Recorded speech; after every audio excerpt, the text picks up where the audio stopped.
Boa noite. Um juiz da Suprema Corte norte-americana certa vez afirmou: a luz do sol é o melhor desinfetante e a luz elétrica o policial mais eficiente. O direito de receber informações dos órgãos públicos é um dos pilares da democracia. É também considerado uma das principais armas de combate à corrupção. No Brasil, esse direito é garantido pela Constituição e pela Lei de Acesso à Informação. No entanto, a transparência pública ainda dá seus primeiros passos no país. No Opinião Pernambuco de hoje, vamos conversar sobre transparência pública.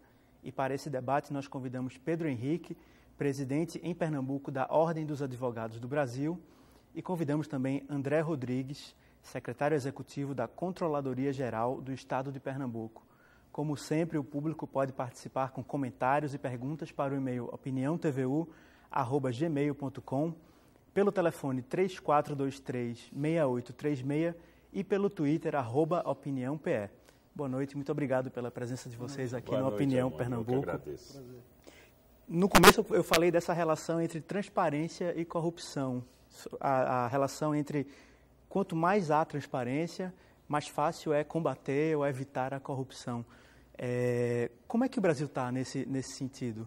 A gente tem garantido um nível de transparência pública suficiente para enfrentar a corrupção? Como é que o senhor encara isso? Eu acredito, Aimone, que o Brasil tem a transparência, mas não a usa. E essa lei do acesso à informação veio no sentido de estimular, fomentar o acesso à informação.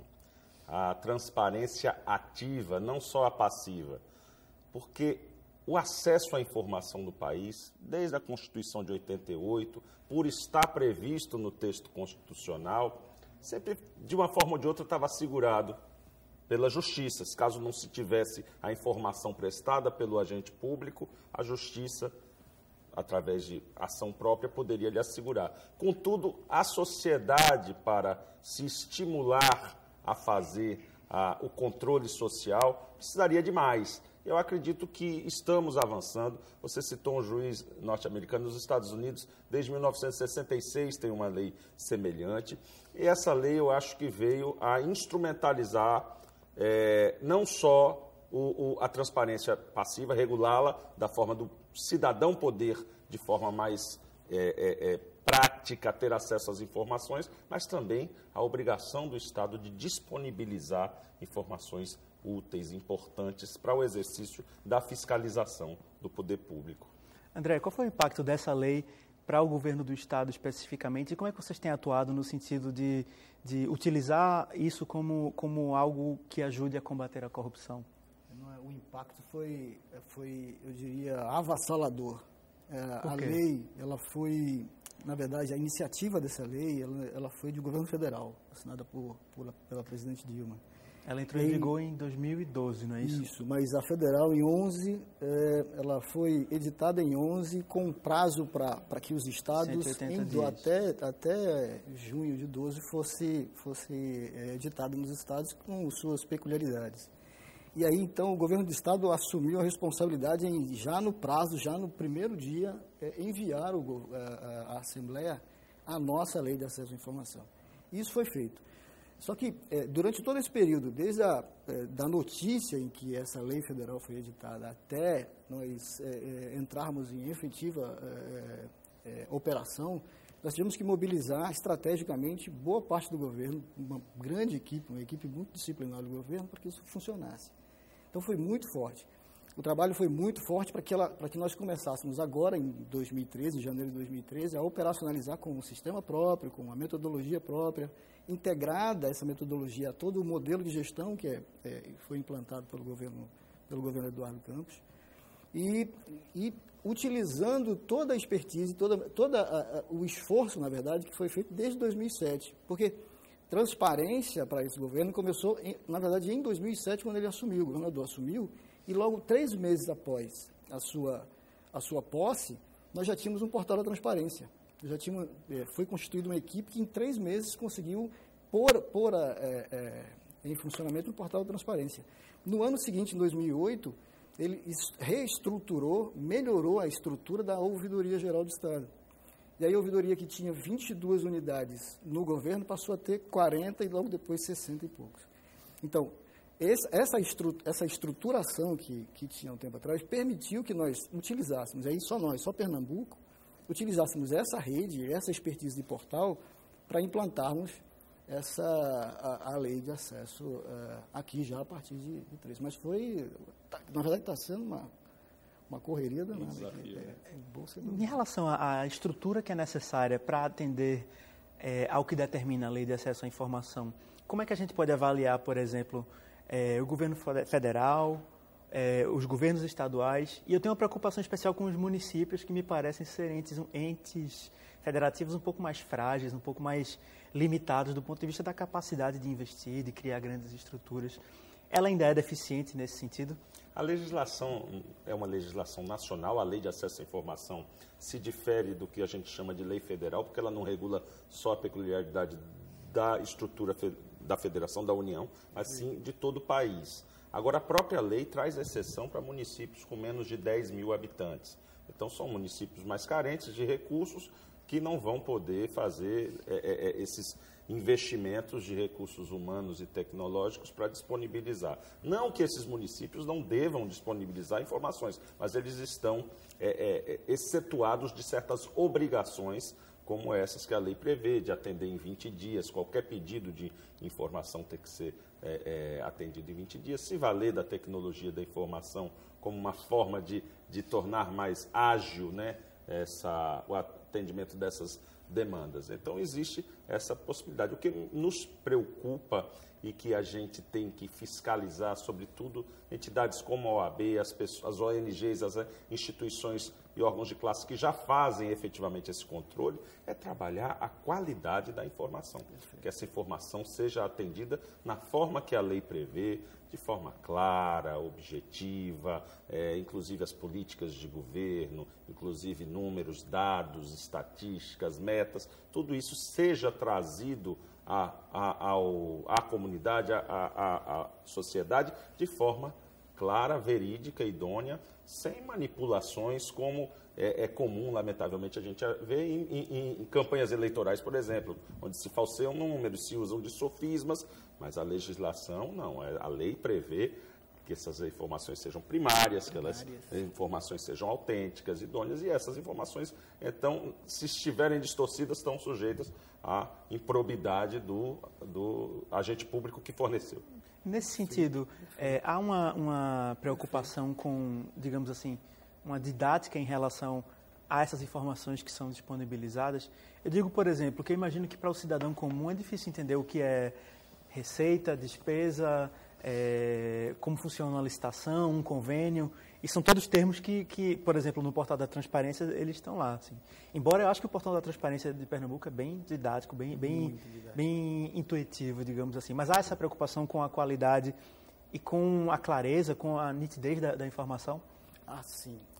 Esses temas que você citou, tanto o tema tributário quanto o tema financeiro, eles são extremamente áridos. Realmente são temas que pouca gente no país detém. Somos especialistas mesmo que militam na área, que conhecem. Também, né? Analisar orçamento é uma coisa extremamente, pouca gente tem aptidão para analisar. Mesmo o cidadão comum que se arvora lá o direito de entrar no Portal da Transparência ou acessar qualquer dado, informação e tenta entender é complicado. Eu ouso dizer que até os profissionais como eu, de vez em quando, me enrolo ali para entender um pouco como funciona. O nosso Portal da Transparência, o Portal da Transparência de Pernambuco, ele pela segunda vez consecutiva, pela segunda medição feita no país, ele foi considerado, essa medição feita por uma ONG lá, uma ONG, Contas Abertas, no Brasília, ele foi considerado o terceiro melhor do país, por duas medições consecutivas, em 2010 e agora em 2012. E um dos indicadores que essa ONG utiliza é a acessibilidade e a clareza das informações. Então, o nosso portal ele é considerado, sim, um portal que conversa com o cidadão, que viabiliza dados e informações de forma bastante palatável, bastante, claro. Para traduzir o orçamento, realmente é complicado, mas o nosso portal é uma referência. Nesse sentido, existem ações, ou será que faltam ações, no sentido de empoderar a população mesmo, para se apropriar dessas ferramentas e ter um controle mais efetivo? Eu acho que isso passa principalmente por uma ação educacional, né? Queria saber se o governo tem uma ação nesse sentido e como a OAB vê essa necessidade. De educação, bom... Eu acho que é mais uma preocupação no sentido de tornar as informações o mais nítidas. Mais palatáveis possíveis, né? Mais palatáveis possível. E de fato, acho que toda informação, há uma preocupação muito grande, de fato, no governo, para que essas informações elas cheguem ao cidadão de forma mais clara possível, rápido e de uma forma bem transparente. E para isso, nós, de imediato, quando do lançamento dessa lei, tivemos a preocupação de rever e refazer todo o layout do nosso portal, redefinir todos os processos produtivos da formatação, ou seja, da alimentação do portal, permitindo que nós pudéssemos conversar mais demoradamente com a população, que a população pudesse interagir mais com o portal, e aí uma forma prática de, inclusive, cobrar e criticar elementos ou informações lá que não estejam e que não estivessem tão acessíveis, ou então, eu diria, de forma mais didática, né, que é isso. Mas eu insisto, trabalhar esse tema, tanto o tema tributário quanto o tema orçamentário financeiro, é extremamente complicado. Essa luta não vem de agora. Eu lembro que há tempos atrás houve um movimento no Brasil, e esse movimento tomou uma força muito grande, e hoje é bem solidificado, que foi um movimento que trabalhava a educação fiscal. Uhum. E aí, nesse movimento, muitos dos profissionais no país inteiro tentavam trazer a figura do balanço popular, do balanço cidadão, que era um exercício muito forte de realmente esmiuçar e transformar essa aridez do tema num tema mais palatável, mais entendível, digamos assim, entendível, como disse lá o ministro anterior. Esse movimento continua. Como a OAB vê essa questão do empoderamento da população e dos cidadãos dessas ferramentas? Ainda é deficiente? Falta divulgar bastante. Isso? Mas isso é uma questão conjuntural. A gente acredita que só um processo de educação, né? Educação tributária, como falou o doutor André aqui, de forma muito própria. Não há uma cultura no país de se educar, o cidadão saber que ele é contribuinte, tudo que ele compra, qualquer serviço, qualquer produto que ele compra, ele está contribuindo com uma parte do seu dinheirinho para financiar políticas públicas e que ele tem o direito de fiscalizar se aquele dinheiro está sendo bem usado.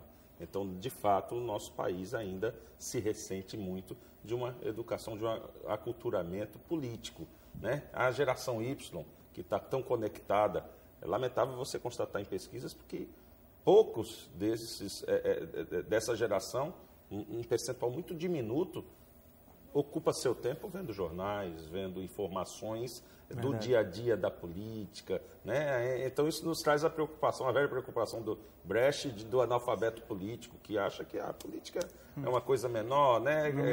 Não me interessa, isso é uma leviandade, né? É muito importante que o estímulo e essa lei de acesso à informação traz o fomento à transparência e o fomento, quer dizer, o estímulo ao controle social. Esse controle social tem que ser estimulado nas escolas, nas salas de aula, nas igrejas, nos sindicatos, né, em todos os setores da sociedade civil, para que o cidadão, que é o dono do poder, né, o poder emana do povo, para o povo é destinado, e é o povo que legitima o poder, ele queira acompanhar.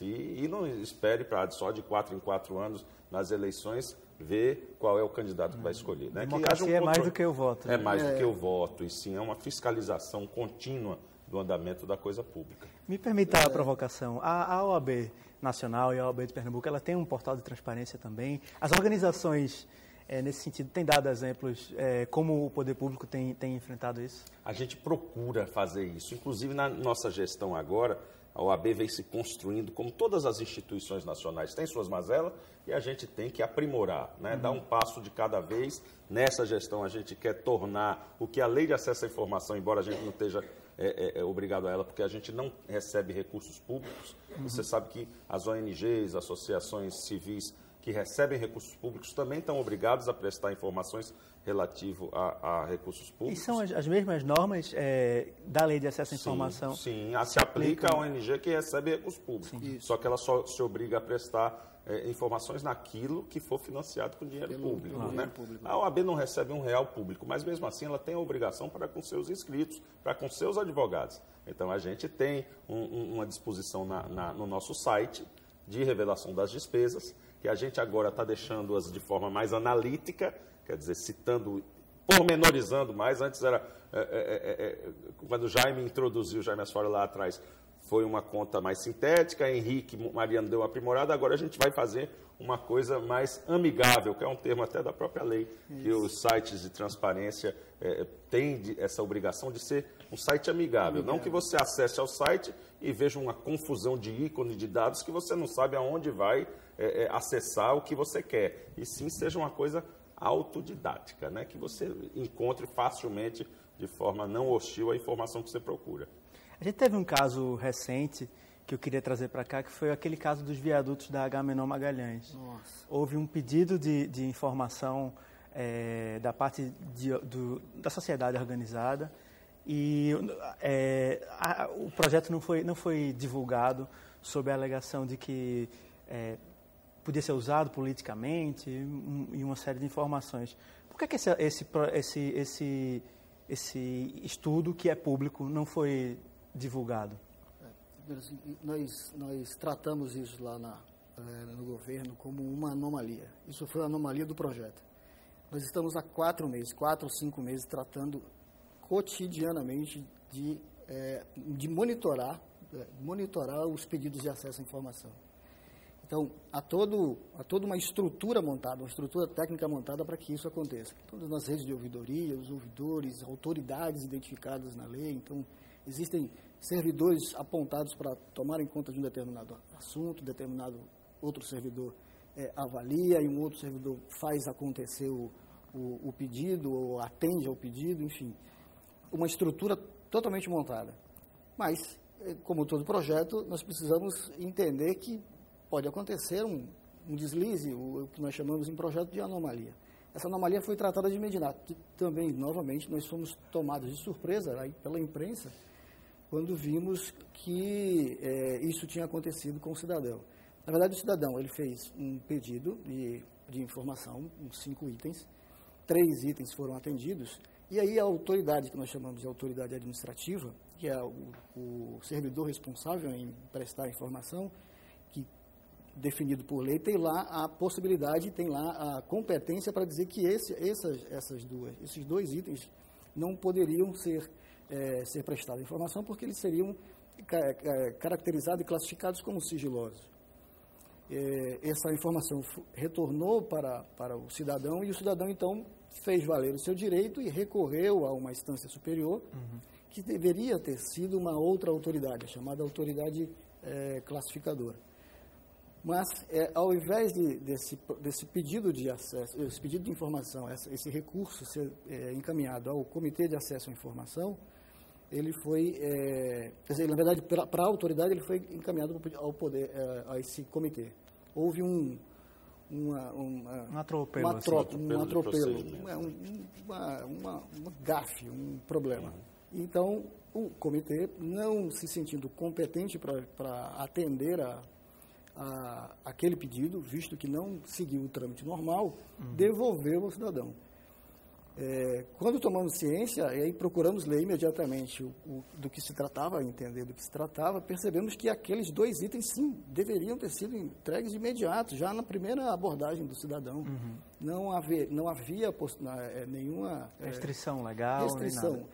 Mas essa restrição, eu imagino que o colega lá tenha pensado em segurar, ou seja, não dar informação de imediato, porque precisaria de uma análise um pouco mais aprofundada de uma outra autoridade, de um outro colega que faz a revisão.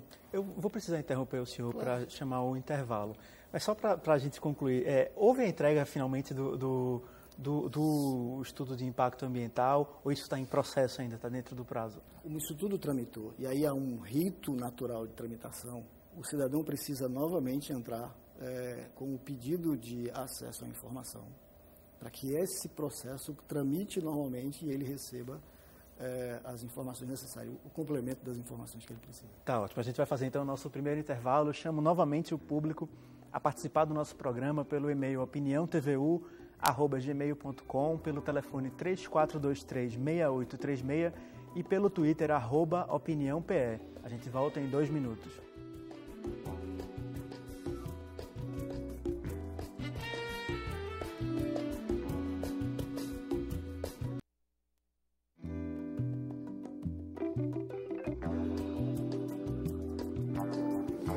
De volta com a Opinião Pernambuco. Nosso tema de hoje é transparência pública, e para o debate a gente convidou Pedro Henrique, presidente em Pernambuco da Ordem dos Advogados do Brasil, e também André Rodrigues, que é secretário executivo da Controladoria Geral do Estado de Pernambuco. E você pode participar do nosso programa pelo e-mail opiniãotvu@gmail.com, pelo telefone 3423-6836 e também pelo Twitter @opiniãope. A gente falou muito do Portal da Transparência no bloco anterior, e eu esqueci de divulgar o site do Portal da Transparência. Divulgue, por favor. Para as pessoas que estão curiosas e que ainda não conhecem o site, que é o www.transparencia.pe.gov.br. Vocês têm controle sobre como é o acesso desse site mensalmente ou diariamente? Há estatísticas em relação a isso? Sim. Desde 2007. Aí é bem interessante isso, comentávamos aqui no final. Em 2007, para que vocês tenham uma ideia, o nosso acesso, e aí a medição feita, o acesso mensal ao nosso portal era de aproximadamente 6 mil acessos mês. Em 2008, e aí imaginamos com a criação, com a reestruturação da ouvidoria e permitindo que o cidadão tivesse muito mais acesso à informação, esse acesso passou para 8 mil e meio. Em 2012, em agosto de 2012, vocês perceberem um pico, quando da publicação a disponibilização dos salários dos servidores públicos do governo do Estado. Então, só no mês de agosto nós tivemos um acesso de 80 mil, tivemos 80 mil acessos. Então, de 8 mil passou para 80. Para 80 mil acessos. E aí se mantém em 15 mil acessos hoje em dia. Quer dizer, nós continuamos com um nível muito alto, e uma coisa que é muito interessante é que nós conseguimos identificar para onde o cidadão navega no nosso site, né? Então, antigamente, até bem pouco tempo atrás, a página visitada primeiro, a primeira página a ser acessada era a página, a homepage do Portal da Transparência. Hoje, a primeira página a ser acessada é a página onde está o repositório dos salários. Então, os cidadãos estão utilizando direto, há um interesse muito grande nesse tipo de informação. E aí vem trazendo para nós ali a percepção de que informação é algo que precisa de muito zelo, informação é algo que precisa de muito trato. Como o presidente colocou aqui com muita propriedade, uma informação, para ser prestada, ela precisa ser uma informação límpida, transparente, fundada em dados e elementos e fatos que fundamentem essa informação, né? Que seja informação precisa e confiável para o cidadão.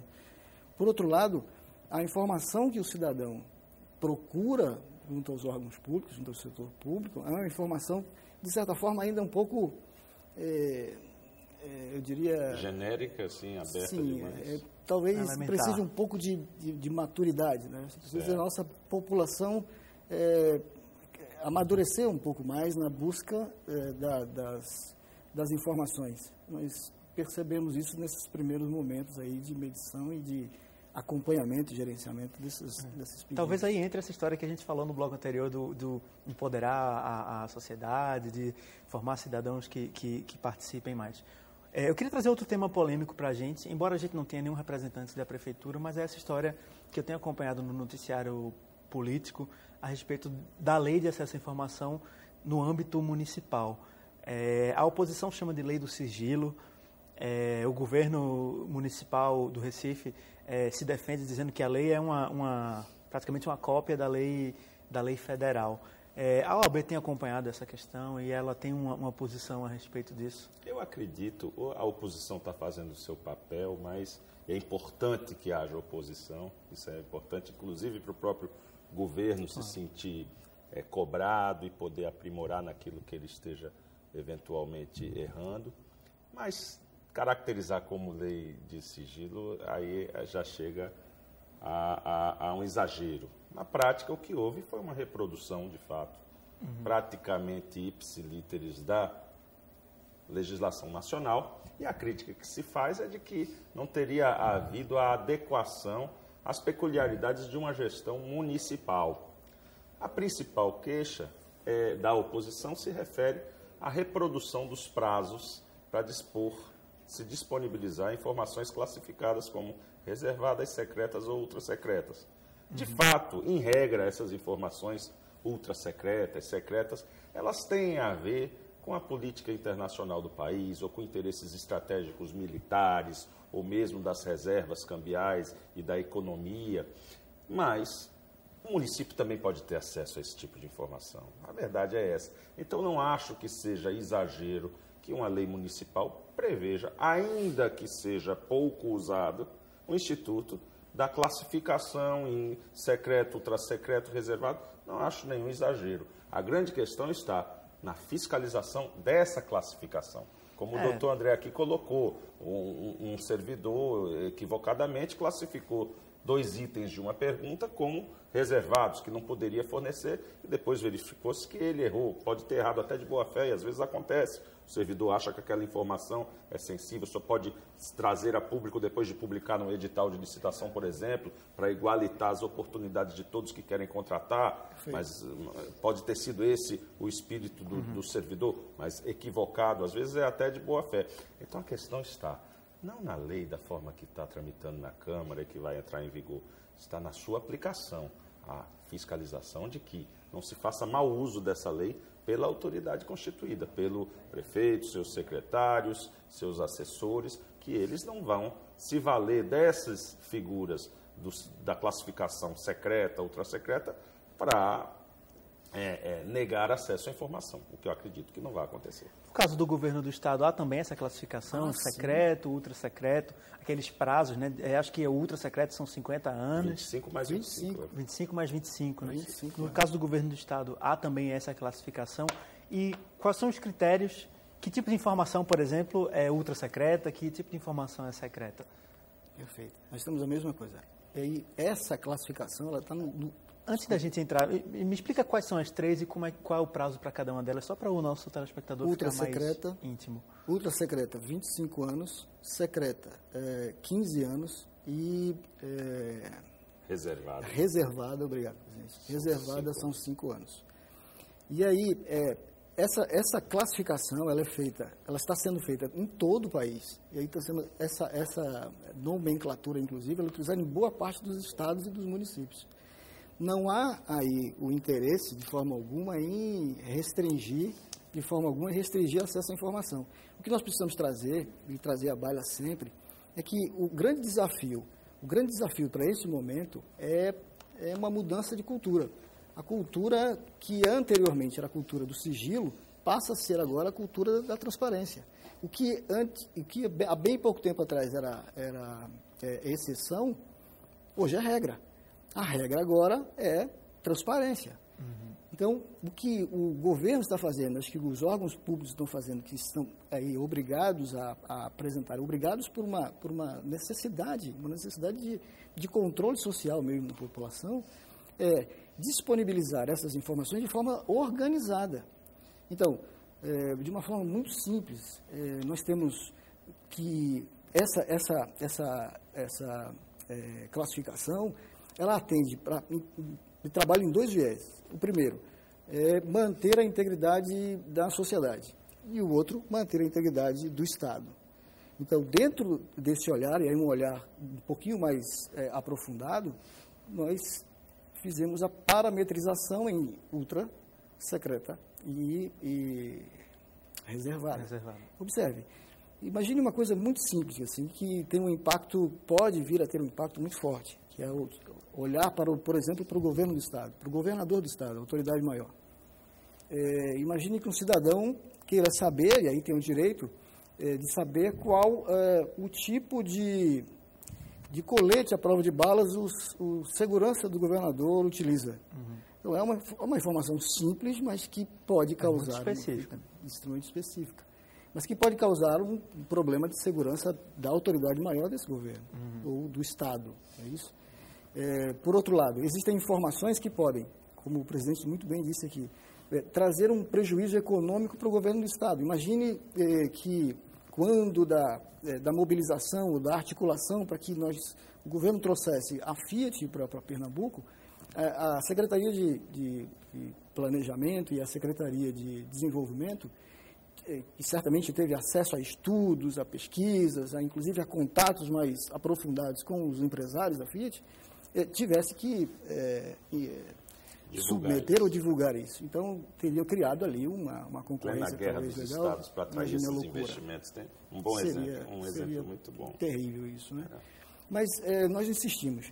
É realmente um momento de ruptura. De ruptura de uma cultura que precisa ser mudada. Cultura não se muda da noite para o dia. Cultura leva bom tempo. Nós vemos, na verdade, nessa luta e nessa lida desde 48, que é a primeira versão ali de 1948, que é a primeira versão do Estatuto dos Direitos Humanos. Uhum. E aí, de lá para cá, Constituição 88, como o presidente já colocou aqui muito bem, lá 2 artigos que falam muito claramente disso. E depois, Lei de Responsabilidade Fiscal. Então, tem toda aí uma reestruturação, tanto do ordenamento jurídico, quanto de atitudes e de movimentos dos governantes, para que essa cultura seja movimentada. É interessante. Eu acho que nós devemos olhar com muito zelo para a informação, muito zelo, e não com alguma espécie de rancor ou com alguma espécie de... Acho que o momento é de construção. O momento é de construção e de mudança para uma coisa melhor, mudança de cultura para melhor.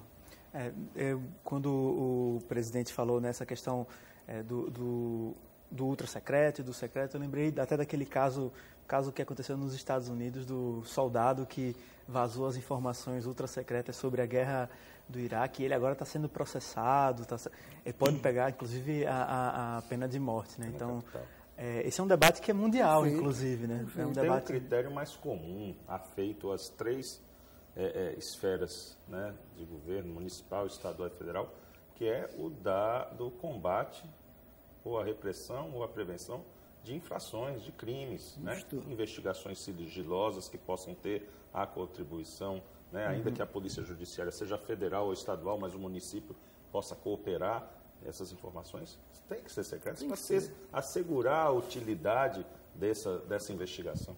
E a gente tem que pensar também nos limites, né? Por exemplo, eu sou servidor público federal, né?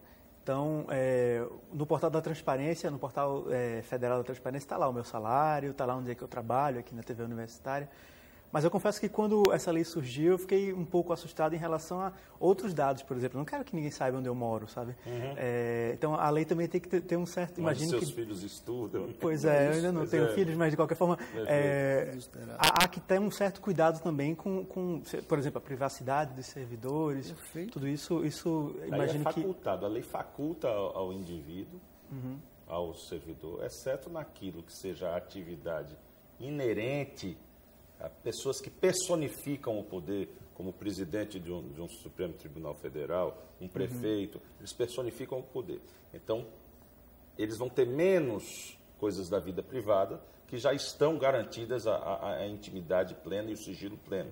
Mas, mesmo assim, eles podem estar facultados pela lei disponibilizar a agenda pessoal de um governador, a agenda pessoal de um prefeito ou de uma presidente da República. O importante é deixar claro que a regra é a publicidade, a regra é a transparência. Né? A exceção é para que o cidadão não ache, mas a lei prevê essas exceções de o próprio administrador dizer que é secreto. Não é bem assim. A lei prevê critérios bastante explícitos, bastante rigorosos para essa classificação. E prevê ainda a possibilidade do cidadão, ao receber a informação e discordar da razoabilidade daquela classificação como secreto, como reservado, ele pode recorrer para a autoridade hierarquicamente superior para rever se é razoável ou não. E nunca está afastado a tutela judicial. Quer dizer, mesmo se acabar e a nossa controladoria disser, não, tem razão, aqui é secreto mesmo, não está afastada a possibilidade de, através de uma medida judicial, se rediscutir se aquela decisão está correta, ser secreta ou não. É uma instância extrajudicial, né? Antes de ir para a justiça, mas está sempre assegurado o acesso à justiça. Tem uma pergunta de Valério, do bairro de Dois Irmãos. e que acho que ela serve como um exemplo para a gente, né? Ele diz, existe uma rodovia que liga Porto de Galinhas a Serrambi, que está sendo construída há 6 anos. A estrada foi por 2 vezes destruída pelas chuvas. Os convidados saberiam informar se os gastos públicos dessa obra estão disponíveis no portal Transparência. Acho que é um caso interessante para a gente ver. Certo, o cidadão ele vê que há uma obra perto de onde ele mora, que há um problema e que ele quer se informar a respeito disso. Mas talvez ele não tenha a ferramenta, não sei se é o caso de Valério, mas ele não tenha a ferramenta de saber como eu vou traçar a origem dos recursos, como eu vou fiscalizar isso eu pessoalmente. Talvez ela não saiba que existe uma DR, um departamento específico, uma página específica do DR que está linkada aí com a responsabilidade de publicar todas as suas licitações, os seus contratos. Certamente ele encontrará. Digamos. No DR, Departamento de Estado de Rodagem. Então, a gente vai ter que procurar esse ícone na página da Transparência. Isso. Se a rodovia for estadual, essa é a questão. Né? Ela pode ser da esfera municipal também. Então, por exemplo, vamos supor que essa seja uma rodovia estadual e ele esteja assistindo a gente agora e ele diga, vou olhar no portal da Transparência agora.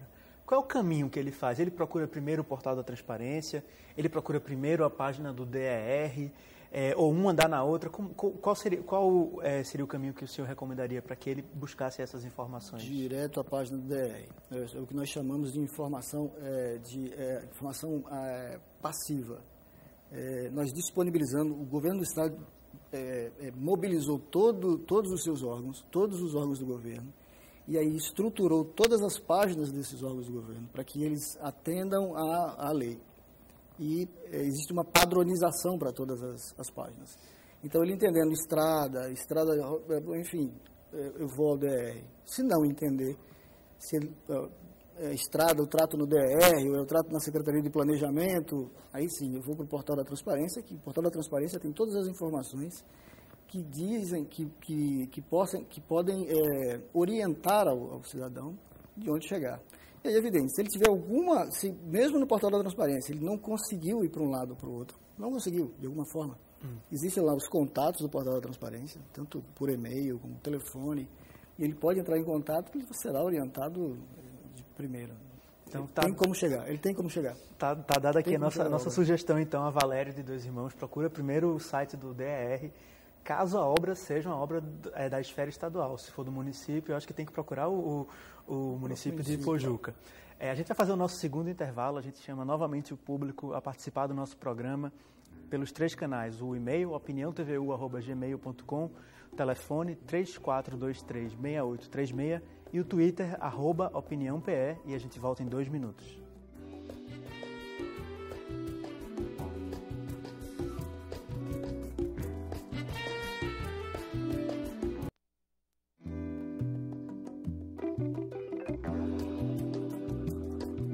De volta com a Opinião Pernambuco. O nosso tema de hoje é transparência pública. Eu tenho aqui uma pergunta que é de Raimundo Nóbrega e ele faz essa pergunta especificamente para o presidente da OAB, que ele fala da transparência do judiciário, né? Ele diz que a maioria dos tribunais do país não estão cumprindo a lei de acesso à informação. Não existe um projeto da OAB ou outras instituições que cobrem transparência do judiciário. Como é que o senhor avalia a transparência do judiciário? A própria lei nacional prevê que o judiciário e o legislativo não estariam não vinculados à obrigação de fornecer informação, mas vinculados até em razão da separação dos poderes, a esse rito específico, a esses procedimentos e a essa invasão que seria de uma controladoria, por exemplo, interferir nas informações do judiciário. Mas o judiciário está sujeito a um controle do CNJ. O CNJ pode, o judiciário desatendendo um pedido de informações, o cidadão pode recorrer ao Conselho Nacional de Justiça. Os tribunais têm ouvidorias. Através da ouvidoria, ele pode tentar fazer seu reclamo, caso não tenha sido atendido no seu pedido de informação. E, não obtendo êxito, pode recorrer ao Conselho Nacional de Justiça. Então, essa lei de acesso à informação que começou a vigorar no ano passado não se aplica necessariamente ao poder... Ela se aplica na obrigação essencial de publicidade, na essência, em princípio, mas não prevê sanções e formas de exigir pelo Executivo que o Judiciário cumpra, o que o Legislativo cumpra. O mesmo vale para os Ministérios Públicos? Sim, o Ministério Público, que tem o órgão de controle dele, que é o controle externo do Ministério Público, é o Conselho Nacional do Ministério Público, CNMP. Então, caso o cidadão queira uma informação, dirija-se ao Ministério Público, seja através da sua ouvidoria ou através da autoridade superior, procurador-chefe ou procurador-geral de justiça. Não obtendo, ele pode ir ao Conselho Nacional do Ministério Público. A gente tem uma pergunta aqui de Helder, do bairro da Boa Vista. Ele pergunta, o portal da transparência, ele diz, né, o portal da transparência só apresenta o que já foi gasto, em que já foi gasto o dinheiro público. Existe outro portal que indique os investimentos futuros e dos quais pudéssemos discordar? O portal da transparência tem essa visão para o passado ou ela também indica para onde vão os recursos? Muito boa pergunta, muito boa pergunta. Na verdade, a visão do que foi realizado no governo. Mas é um belíssimo insight. Realmente, essa informação é uma informação valiosíssima. Seria importante para aumentar o controle social. Isso, né? Você ter acesso a quanto está aprovado no orçamento daquele órgão, por exemplo, para rodovias, para manutenção de rodovias. Já está previsto o valor, pelo menos, ou os projetos. Quais são os projetos? Nós temos isso. O plano plurianual, poder traduzir um plano plurianual em palavras mais palatáveis. Nós temos o planejamento, sim, o planejamento, nós temos todo o plano plurianual, nós temos a visão de futuro também, me ocorre. E os investimentos que nós precisamos, talvez, aí é dar acesso ao cidadão de uma forma um pouquinho mais, eu diria, sintética, ou o quanto de financiamento. Porque, veja, o governo do Estado ele está investindo, pretende investir esse ano próximo de 3,5 bi. Quer dizer, é um investimento que nenhum outro Estado está fazendo no país. Então, são obras que vão atender diretamente a população e isso precisa ser, de fato, apresentado. Mas de uma forma palatável, acho que isso é... Mas, por exemplo, Helder, lá do bairro da Boa Vista, ele pode chegar na CGE e dizer, eu queria saber quantos % do orçamento do Estado para a área, sei lá, da cultura foi executado até esse mês. Isso ele pode fazer esse pedido com detalhes, né? Pode. E, de qualquer forma, eu acho que a ferramenta para acompanhar isso são o orçamento, o plano plurianual, essas ferramentas que são também publicizadas no Diário Oficial e tudo mais. E no portal, no próprio portal. No próprio portal pode pesquisar no portal, isso no portal. Uhum. Mas uma informação um pouquinho mais aprofundada, uma informação que ele consiga, eu diria, degustar um pouco mais rápido e entender mais rápido, realmente a controladoria estaria apta a dar essa informação de forma mais rápida, sem dúvida nenhuma. Nos procurar lá. Ainda no que diz respeito à questão da transparência, a gente ficou muito nessa questão financeira, do portal da transparência e tal, mas tem um tema relativo à transparência que eu acho que é muito, muito relevante, que é a questão do voto secreto, né? Nos poderes legislativos, principalmente.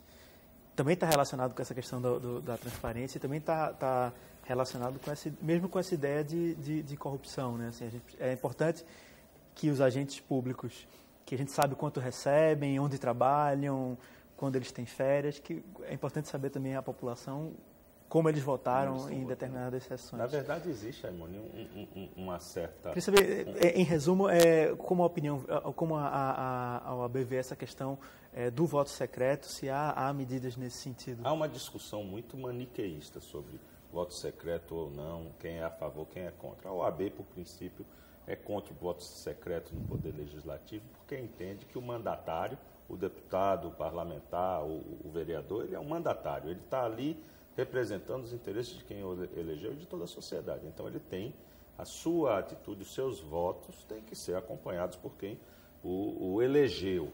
Contudo, existem argumentos que não se pode desprezar nem colocar na vala do corporativismo ou na vala da má-fé, razoáveis para determinadas votações serem secretas. Eu explico. Há uma distorção, e todos sabem, na nossa democracia. Existe hoje uma hipertrofia, uma força muito grande concentrada no Executivo, em detrimento do Legislativo, que é o órgão fiscalizador do Executivo. Então, às vezes, votar contra o Executivo, mesmo que a consciência do vereador ou do deputado exija isso, é muito difícil porque ele pode ser retaliado pelo Executivo. Então, o voto secreto seria uma reserva que asseguraria.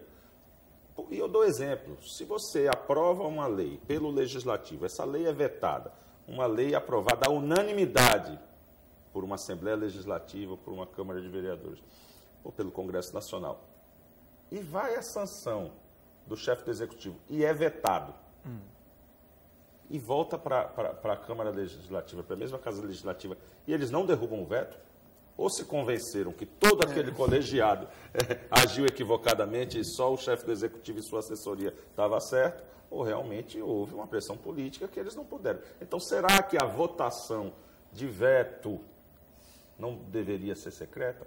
Eu acho que isso é razoável de se discutir, sim. Agora, em regra, nós somos a favor da transparência total dos votos dos parlamentares. No caso do portal da transparência, do portal da transparência, o www.transparencia.pe.gov.br, ele trata só especificamente do Poder Executivo Estadual, né? A gente não tem lá, por exemplo, os gastos com o Judiciário do Estado, nem com o Ministério Público do Estado, e nem com a Assembleia Legislativa, que me parece ser outro gargalo também, né? Assim, os legislativos estaduais.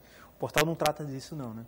Poder Executivo Estadual. O que nós temos desde 2008 é uma parceria com as prefeituras. Na verdade, nós tentamos abrir uma parceria com as prefeituras, aí com a MUP, e reservamos um espaço para que as prefeituras pudessem publicar as suas informações. Então, há um repositório para cada prefeitura de Pernambuco para que os prefeitos possam publicar as suas informações. Então seria como uma ajuda estadual para que os municípios implementem também essa lei. Está sendo muito procurado? Não, nós temos alguns municípios, ainda não. Eu acredito que é lamentável, mas eu acho que um pouquinho mais de informação, eu acho que, né, um outro movimento que o governo do estado poderia, e aí faz de imediato, é chegar um pouco mais próximo às prefeituras, e aí em regime de parceria, em regime, né, de trabalho conjunto, permitir que até que as prefeituras se organizem, aí tenham suas próprias páginas, seus próprios portais, possa utilizar e cumprir aí as exigências da lei, né, da lei de transparência. A gente tem uma série de perguntas aqui. Tem uma pergunta de Jackson, que eu não entendi direito, mas de qualquer forma a gente pode trazer. Ele diz assim, no início do governo Vargas, então, ou seja, é um governo muito antigo, né? O governo de Pernambuco recebeu um empréstimo de 81 milhões de algum país para a construção do Prometrópole, mas mal terminaram a presidente Kennedy. Esse dinheiro foi bem investido e o Estado já quitou essa dívida. Imagino que um negócio tão longínquo, talvez a gente não possa avaliar, mas, por exemplo, convênios internacionais, eles estão disponíveis no portal da transparência? É possível acompanhar como é que está a execução desses convênios? Nós estamos trabalhando, inclusive, na consolidação de todos os convênios, de todas as captações internacionais, de todas as captações, inclusive, em nível nacional, para podermos, inclusive, gerenciar melhor esses convênios. Porque, acreditem, muitos desses convênios são firmados por algumas secretarias e, por um motivo ou por outro, esses convênios não chegam a bom termo e, ao final, nós precisamos, aí, governo do Estado, devolver parte do dinheiro ou devolver todo o dinheiro que foi conveniado, porque a obra, o serviço, ou porque o que o convênio se prestava, o objeto do convênio se prestava a realizar e não realizou. Então, há um comando já do governo para que essa ação seja feita no desenvolvimento de um sistema, e aí o sistema, muito embora demora um pouco, mas estamos há pouco tempo da realização e do desenvolvimento do sistema, e certamente esses convênios estarão disponibilizados, essas informações, no portal da transparência. Tem uma pergunta também daqui de Chico Xavier, que é do município de Goiânia, que eu não sei se está no portal da transparência. Aí ele diz, por exemplo, aqui em Goiânia o transporte público não existe, a saúde também não, 90% das pessoas que precisam se tratar vão à capital. Como fica a situação da cidade? Um município como Goiânia, por exemplo, que agora está recebendo um grande investimento, assim, mas nem pertence à região metropolitana do Recife, propriamente. Ele tem condições de implementar um portal de transparência, instrumentos como o governo tem feito. E, nesse sentido, falta um aparato que ajude os municípios a disponibilizarem mais e com mais qualidade. Falta só vontade política, na minha opinião, viu? Vontade política. Municípios como Goiânia, como Ipojuca, que tem tido um acréscimo galopante de arrecadação ano a ano, um crescimento muito punjante, eles têm recursos sim. Precisa de vontade política de tornar os seus respectivos governos mais transparentes. Isso é que precisa ser feito. Há de se levar em consideração que esses municípios que merecem uma atenção maior de todo cidadão, sobretudo dos munícipes, mas também dos pernambucanos, eles cresceram muito e a evolução da sua sociedade civil não acompanhou. Então, as representações políticas desses municípios ainda estão muito a desejar, ainda tem mentalidade de cidades muito diminutas. Mas isso tem que mudar, tem que haver uma precipitação e uma visão mais colaborativa dos órgãos. Isso, Tribunal de Contas, Ministério Público, de colaborar, não ser só o xerife de chegar e querer esteja preso e sequestrar contas, não. Tem que instruí-los, dizer, olha, notificar, olha, você está tendo oportunidade aqui. Eu acho que essa visão colaborativa é muito importante para essa peculiaridade desses municípios que vem crescendo de forma muito rápida. Né? As instituições mais maduras, como o Ministério Público, como os tribunais de contas, poderem colaborar também para que eles se enquadrem melhor num controle social. Eu queria contribuir um pouco. Eu tenho notícias tanto do Tribunal de Contas do Estado quanto da Controladoria Geral da União, que tem trabalhos nessa ordem, nessa seara, que é o de efetivamente trabalhar colaborativamente com todos os municípios, e aí do Brasil, né, a CGU do Brasil.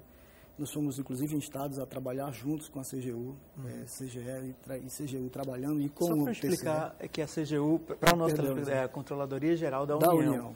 É o equivalente ao que vocês fazem, só que em âmbito federal, né? Federal. Há uma preocupação muito grande, sobretudo com os recursos escassos dos municípios. E também, em outra monta, com a falta, eu diria, como o presidente colocou aqui, a falta de uma iniciativa, talvez uma iniciativa política, talvez uma iniciativa técnica, talvez, porque os recursos a serem disponibilizados para o desenvolvimento de um portal são tão... Não é esse investimento todo. Não é um investimento muito grande. E nós temos, inclusive, de novo, né, reiterando, a própria Controladoria disponibiliza um repositório para cada município disponibilizar suas informações até que eles tenham o tempo para desenvolver. O repositório é uma estrutura pronta, né? Um arquivo. Né? Um local para que a prefeitura possa depositar suas contas, suas prestações de contas, seu orçamento, enfim. Eu tenho um exemplo muito recente do belo trabalho que o Tribunal de Contas do Estado de Pernambuco é um órgão que merece o crédito, inclusive nacional, é um dos melhores tribunais de contas do país. Verdade. Ele vem fazendo um grande trabalho, a presidente Tereza Dueire tem um foco muito grande nos municípios, também nesse lado colaborativo. Recentemente, o Tribunal de Contas do Estado, eu não vou ser leviano, não vou falar o município, porque eu não me lembro exatamente qual é. Eles vêm fazendo rejeitou as contas de um prefeito com base em elementos técnicos e simplesmente foi para a Câmara de Vereadores e ignoraram aquela auditoria e sem qualquer elemento técnico aprovaram as contas. Esse assunto foi judicializado, foi levado à justiça para questionar a atuação dos vereadores. Quer dizer, aquilo que eu lhe falei, a representação política da grande municípios ainda não está à altura do papel tão importante que é fiscalizar as ações do Executivo. Nosso tempo acabou. Muito obrigado pela presença de vocês. Muito obrigado. Acho que a gente teve um debate bom para tornar as pessoas capazes de fiscalizarem melhor os seus governos, seu poder executivo, o judiciário e o legislativo. A Opinião Pernambuco termina aqui. Muito obrigado pela participação, muito obrigado pela audiência e até o próximo programa.